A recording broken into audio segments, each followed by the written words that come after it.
So guys, let's discuss this question. Question is, which one of the following is a major source of human capital formation in a country? अगर मैं बात करूं किसकी sources of human capital formation की, human capital formation के क्या क्या sources होते हैं, मतलब अगर हमें हमारी कंट्री के अंदर human resource, developed human resource ज़्यादा चाहिए, डेवलप्ड ह्यूमन रिसोर्सेज का इनफ्लो बहुत ज़्यादा चाहिए, तो हमें किन किन सेक्टर्स को डेवलप करना पड़ेगा, ठीक है, किन किन सेक्टर्स पे पैसा लगाना पड़ेगा?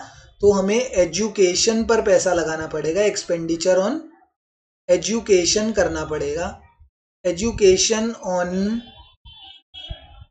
हेल्थ सेक्टर पर पैसा लगाना पड़ेगा, एजुकेशन एक्सपेंडिचर ऑन इनकी एम्प्लॉइज की ट्रेनिंग पर पैसा लगाना पड़ेगा,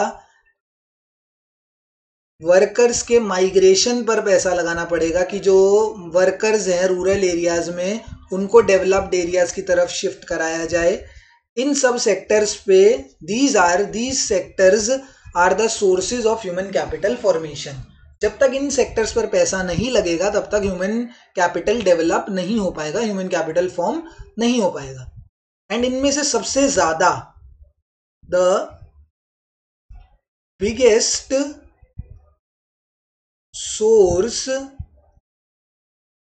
of human capital, biggest source of human capital formation क्या है? तो education sector, expenditure on education is the biggest, so the biggest source of human capital formation, जिसपे सबसे ज्यादा पैसा लगा है और लगता रहेगा अगर ह्यूमन कैपिटल को डेवलप होना है, ह्यूमन कैपिटल फॉर्मेशन किसी भी कंट्री में होना चाहिए, तो सबसे ज़्यादा पैसा एजुकेशन सेक्टर पर लगता है। Therefore option number 1 is the correct answer here. Education, expenditure on education is the major source of human capital formation in any country. ठीक है।